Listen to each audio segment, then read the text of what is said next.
Local reporter for The Hill joining us right now. So the president made some statements saying that they would not send these missiles to Russia. However, the administration had been saying that that's not necessarily confirmed. So can we get some clarity here?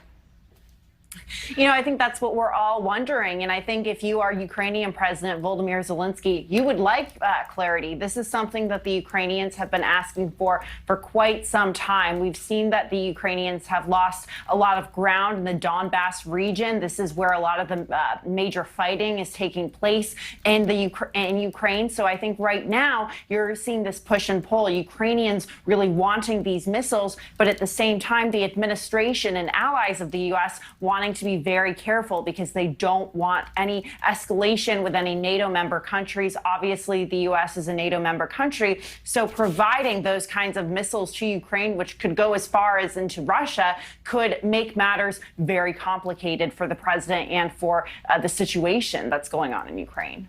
In terms of Russia, of course, they've warned of retaliation if the U.S. does provide this kind of weaponry to Ukraine. What kind of consequences are they threatening exactly?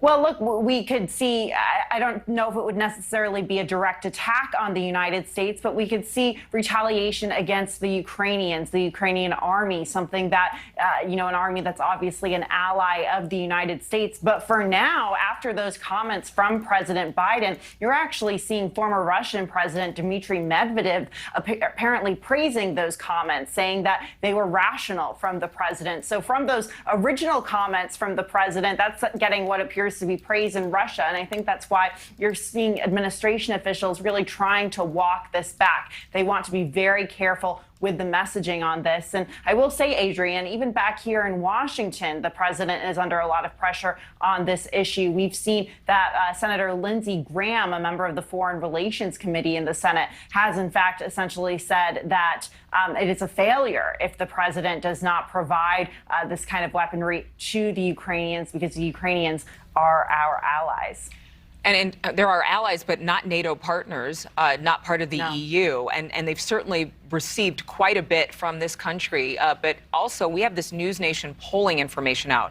About 43% of voters say that Russia is the biggest threat to the U.S. But those numbers are down from almost 51% who were concerned that Russia was our biggest threat. And that was from last month.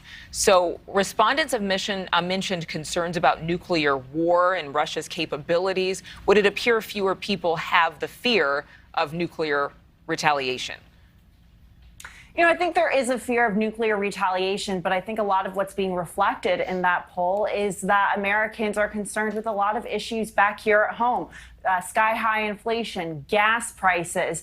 We obviously have that baby formula shortage. We know that foreign policy doesn't necessarily permeate the American politics the same way these domestic issues really do. And we saw that after the invasion in February and the months that followed, there was a lot of U.S. support for Ukraine. But I think as this goes on, as we, continue to have our own economic problems at home, Americans are going to be weighing those priorities. And I think that's what's reflected in that poll. Julia, thank you for your time. As always, good to see you. We are also answering a lot of viewer questions. Whether economists... Thank you so much for watching. Make sure to click on the red subscribe button below so you can get more of NewsNation's fact-driven, unbiased coverage.